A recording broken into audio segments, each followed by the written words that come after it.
ಎಲ್ಲರೂ ಬರ್ಡೇ ಅಂತಂದರೆ ಅಲ್ಲಿಗೆ ಹೋಗೋಣ ಇಲ್ಲಿಗೆ ಹೋಗೋಣ ಅಂತಾರೆ. ಬಟ್ ನನ್ನ ಹೆಂಡತಿ ಬಂದು ಎಲ್ಲಿಗೆ ಹೋಗೋಣ ಅಂತ ಕೇಳಿದ್ದಕ್ಕೆ ಅವಳು ನಡೀರಿ ಮಾದೇಶ್ವರ ಬೆಟ್ಟಕ್ಕೆ ಹೋಗಿ ಬರೋಣ ಅಂತ ಅನ್ನಿಸ್ತೈತೆ ಅಂತಂದು ಸರಿ ಬಮ್ಮ ಅಂತ ಹೊರಟ್ವಿ ನಾವು ಕೂಡ. ಸರಿ ಹೊರಡೋಣ ಅಂತ ನೆಕ್ಸ್ಟ್ ನಮ್ಮ ಪಯಣ ಬೆಳೆಸಿದೆ ಸಬರ್ ಬಸ್ ಸ್ಟ್ಯಾಂಡ್ ಕಡೆ. ಫೈನಲಿ ನಾನು ನನ್ನ ಹೆಂಡತಿ ಇಬ್ಬರು ಮಾದೇಶ್ವರ ಬೆಟ್ಟಕ್ಕೆ ಹೊರಡೋಣ ಅಂತ ಸಬರ್ ಬಸ್ ಸ್ಟಾಪಿಗೆ ಬಂದಿದ್ದೀವಿ. ಫೈನಲಿ ಬಂದು ಸಬರ್ ಬಸ್ ಸ್ಟಾಪಲ್ಲಿ ಮಾದೇಶ್ವರ ಬೆಟ್ಟಕ್ಕೆ ಬಸ್ ಹತ್ತಿದ್ದೀವಿ.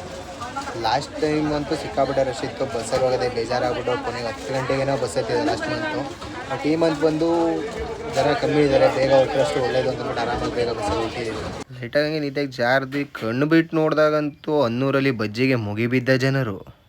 ಹಿಂಗೆ ಅನ್ನೂರಿಂದ ಹೊರಡ್ತಿದ್ದಂಗೆ ಮಾದೇಶ್ವರ ಬೆಟ್ಟ ಹತ್ರ ಬರ್ತಿದ್ದಂಗೆ ಏನು ಸ್ವಲ್ಪ ಟ್ರಾಫಿಕ್ ಜಾಸ್ತಿ ಆಯಿತು. ಅಲ್ಲಿ ಯಾವುದೋ ಸ್ವಲ್ಪ ಒಂದು ಆಕ್ಸಿಡೆಂಟ್ ಆಗಿತ್ತು. ಆಕ್ಸಿಡೆಂಟ್ ಎಲ್ಲ ನೋಡ್ಕೊಂಡು ಮುಂದೆ ಹಂಗೆ ವ್ಯೂ ನೋಡೋದ ಅಂತ ನೋಡ್ತೀವಿ, ಮಾದೇಶ್ವರ ಬೆಟ್ಟನೇ ಕಾಣಿಸ್ತಾ ಇಲ್ಲ, ಫುಲ್ಲು ಫಾಗು. ಹೇ ಮಾದಪ್ಪ ಅಂತಕೊಂಡು ಹೊರಟ್ವಿ. ಸೊ ಫೈನಲಿ ಮಾದೇಶ್ವರ ಬೆಟ್ಟಕ್ಕೆ ಬಂದು ಇಳಿದ್ವಿ. ಇಲ್ಲಿ ಬಂದು ಹಂಗೆ ಬರ್ತದೆ ನೋಡ್ಕೊಂಡ್ವಿ. ಬಸ್ ಇಳಿದು ಹಂಗೆ ನಾನು ಹೆಂಡತಿ ನಡ್ಕೊಂಡು ಹೋದ್ವಿ ಬಸ್ ಸ್ಟ್ಯಾಂಡಿಂದ. ಇವತ್ತೇ ಫಸ್ಟು ಇಷ್ಟು ಅಮಾವಾಸ್ಯೆಗೂ ಬಂದಿದ್ದೀನಿ. ಅಮಾವಾಸ್ಯೆಗೆ ಇಷ್ಟೊಂದು ಜನ ಕಮ್ಮಿ ಇರಲಿಲ್ಲ. ಇವತ್ತು ನೋಡಿದ್ರೆ ಸ್ವಲ್ಪ ಜನ ಕಮ್ಮಿನೇ ಇದ್ರು. ದರ್ಶನವೂ ಬೇಗ ಆಗೋಯ್ತು. ನಾನು ಹೆಂಡತಿ ಬರ್ಡೇ ಅಂತಲೇ ಜನ ಕಮ್ಮಿ ಇದ್ರು ಅನ್ಕೊತೀನಿ, ಬೇಗ ದರ್ಶನ ಆಗಲಿ ಅಂತ. ಕಾಣಿಸ್ತಿರಲಿಲ್ಲ, ನಾನು ನಡ್ಕೊಬರ್ಬೇಕು. ಇವಾಗ ಒಂದು ಸ್ವಲ್ಪ ಪರವಾಗಿಲ್ಲ ಕಾಣಿಸ್ತಿತ್ತು.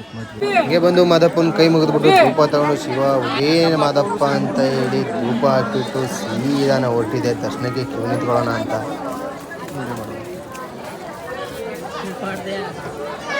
ರಿಪೋರ್ಟ್ ಅವ್ರಿಗೆ ಧೂಪನೆಲ್ಲ ಹಾಕ್ಬಿಟ್ಟು ನೆಕ್ಸ್ಟು ನಾವು ಹೊರಟಿದ್ದೆ ಯಾವ ಒಂದು ಲೈನಲ್ಲಿ ಜನ ಕಮ್ಮಿ ಇದ್ದಾರೆ ಅಂತ. ಧರ್ಮದರ್ಶನದಲ್ಲೂ ಜನ ಕಮ್ಮಿ ಇದ್ರು, ಆದರೂ ಒಂದು ಸ್ವಲ್ಪ ಟೈಮ್ ಆಗುತ್ತೆ ಅನ್ನೋ ಕಾರಣಕ್ಕೋಸ್ಕರ ನಾವು 250 ರೂಪಾಯಿ ಟಿಕೆಟ್ ಕಡೆ ಹೊರಟ್ವಿ. ಇಲ್ಲಿ ಜನ ಎಲ್ಲ ಬೆಳಗ್ಗೆ ದರ್ಶನ ಮಾಡೋಣ ಅಂತ ಅಂದ್ಬಿಟ್ಟು ಮಲಗಿದ್ರು. ನಾವಂಗೆ ಸೀದಾ ಬಂದು ಟಿಕೆಟ್ ತೊಗೊಳಕ್ಕೆ ಲೈನಿಗೆ ನಿಂತ್ಕೊಂಡ್ವಿ. ಟಿಕೆಟ್ ಕೊಡೋದು ಸ್ವಲ್ಪ ಲೇಟ್ ಆಯಿತು ಅಂತ ಅಂದ್ಬಿಟ್ಟು ಅಲ್ಲೇ ಹಂಗೆ ನಾನು ಹೆಂಡತಿ ಒಂದು ಸಿಂಪಲ್ ಒಂದು ಪೇ ಮಾಡ್ಕೊಂಡು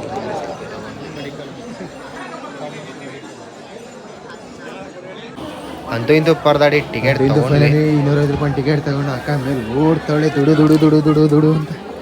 ಜನ ಕಮ್ಮಿ ಅವರೇ, ಬಟ್ ಇಲ್ಲಿ ಟಿಕೆಟ್ ಕೊಡೋದು ಲೇಟ್ ಆಗುತ್ತೆ. ಮನೇಲಿ ಕಿವೆಲ್ಲ ಮುಗಿಸ್ಕೊಂಡು ಹೊರಡೆ ಓಡ್ತಾ ಇದ್ವಿ. ಹೇ ಮಾದಪ್ಪ ಅಂತ ಹೇಳಿ ಹೊರಗೆ ಹೊರಟ್ವಿ.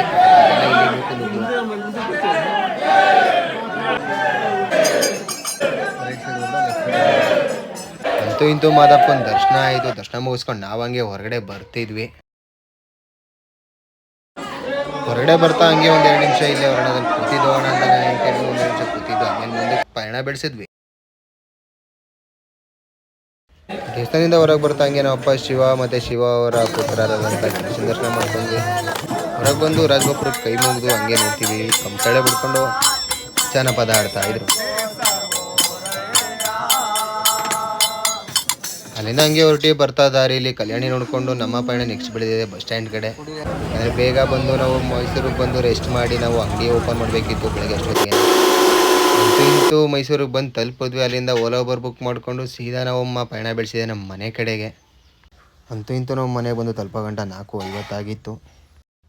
ಯಾರಿಗೆಲ್ಲ ಮಾದಪ್ಪನ ಬೆಟ್ಟ ಅಂದರೆ ಇಷ್ಟನೋ ಅವರೆಲ್ಲ ಲೈಕ್ ಮಾಡಿ, ಶೇರ್ ಮಾಡಿ, ಸಬ್ಸ್ಕ್ರೈಬ್ ಮಾಡಿ. ಹಾಗೆ ಯೂಟ್ಯೂಬ್ನಲ್ಲಿ ವಿಡಿಯೋ ಅಪ್ಲೋಡ್ ಮಾಡಿದ್ದೀನಿ, ಅಲ್ಲೂ ಕೂಡ ಸಬ್ಸ್ಕ್ರೈಬ್ ಮಾಡಿ. ಎಲ್ರಿಗೂ ಶುಭವಾಗಲಿ. ಶುಭರಾತ್ರಿ.